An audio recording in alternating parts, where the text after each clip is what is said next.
নমস্কার, আজকে আলোচনা করব যে টাইপ 1 ডায়াবেটিস কি, টাইপ 2 ডায়াবেটিস কি, কিংবা কার টাইপ 1 ডায়াবেটিস হয়েছে, কার টাইপ 2 ডায়াবেটিস হয়েছে, কিংবা এই ডায়াবেটিস যদি কারোর হয়ে থাকে তো তাহলে কীভাবে সারাবে এটা। এর আগের কিছু ভিডিওতে বা আগের এক্সারসাইজ যে সুগার টাইপ যে এক্সারসাইজ যেগুলো দিয়েছিলাম তার মধ্যে কমেন্টগুলো এসছে যে আমার টাইপ 2 ডায়াবেটিস হয়েছে বুঝবো কী করে, কিংবা সুগারের জন্য এক্সারসাইজগুলো কতবার করতে হবে, দিনে কতবার করতে হবে, এগুলো অনেক সময় একটা কমেন্ট এসছে। তো আজকে তারই উত্তরগুলো দেবো। তো ফার্স্ট অফ অল আগে আমরা জানবো যে সুগারটা হচ্ছে কেন।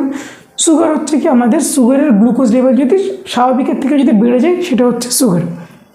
আচ্ছা, এবার কী হয়, সুগারটাকে আমরা দুটো ভাগে ভাগ করি, এক হচ্ছে টাইপ 1 ডায়াবেটিস, এক হচ্ছে টাইপ 2 ডায়াবেটিস।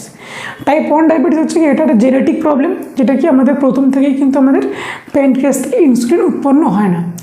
এবার বলি যে ইনসুলিনটা কী। তখন আমরা যে খাবারগুলো খাই, যে শর্করা জাতীয় খাবার খাই কিংবা যে কোনো খাবার খাই, তার মধ্যে থেকে যে শর্করাটা থাকে সেইটা আমাদের শরীরে এনার্জিতে ট্রান্সফার করে, এনার্জিতে পরিণত করে হচ্ছে আমাদের ইনসুলিন। এবার ইনসুলিন হচ্ছে আমাদের, যদি ইনসুলিন ঠিকঠাকভাবে যদি শর্করাকে যদি কাজে লাগাতে পারে তাহলে কিন্তু তার সুগারটা হলো না। কিন্তু যদি ইনসুলিন ধরো কোনো একটা শর্করাকে ঠিকঠাক কাজে লাগিয়ে ফেললো, বাট তারপরেও কিন্তু সে সুগার জমে থাকলো, তখন কিন্তু আমাদের সুগারটা হবে। এটা গেল টাইপ 2।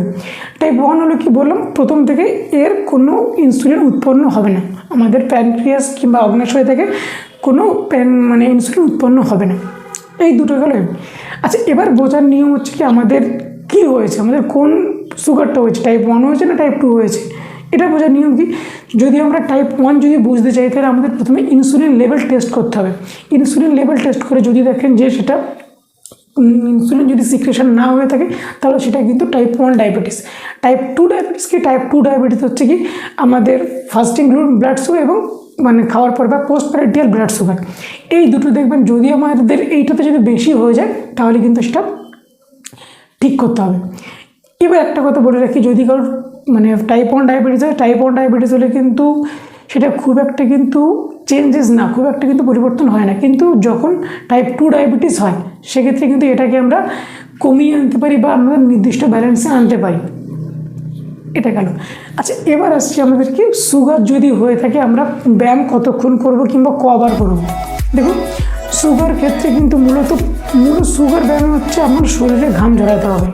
এবার যে কোনোভাবে সে আপনি যে কাজটা করবেন সেটা আপনি ফোকাস দিয়ে করলেন, সে আপনি বাড়ির কাজ করেন কিংবা এক্সারসাইজগুলো করেন, সেগুলো করলে মোটামুটি আপনার শরীরে যদি একটা কষ্ট বোধ হয় কিংবা ক্লান্তি বোধ হয় তাহলে কিন্তু বুঝবেন আপনাদের কিন্তু গ্লুকোজের কিন্তু বার্ন হচ্ছে বা গ্লুকোজ কিন্তু আপনার কাজে লাগছে।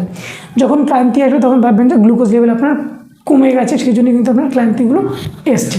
তো মোটামুটিভাবে বোঝা গেলো। তবে একটা কথা বলে রাখি, যদি ব্যায়াম রিপিটেশন ধরে করতে হয়, প্রত্যেকটা ব্যায়াম করবেন আপনারা 10টা করে রিপিটেশন মারবেন, 3টে সেট করবেন। এইভাবে করে সকালে, দুপুরে, রাত্রে এইভাবে যদি করতে পারেন, দুপুরে যদি নাও করতে পারেন অসুবিধা নেই, সকালে এবং রাত্রে করলেই ঠিক আছে, কোনো অসুবিধা হবে না।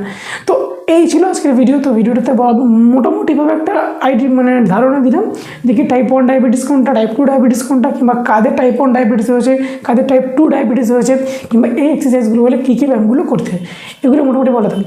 তো ভিডিওটি ভালো লাগলে অবশ্যই লাইক করুন, আর চ্যানেলে নতুন হয়ে থাকে চ্যানেলটি সাবস্ক্রাইব করুন। দেখা হচ্ছে পরের কোনো ভিডিওতে। সুস্থ থাকুন, ভালো থাকুন, ধন্যবাদ।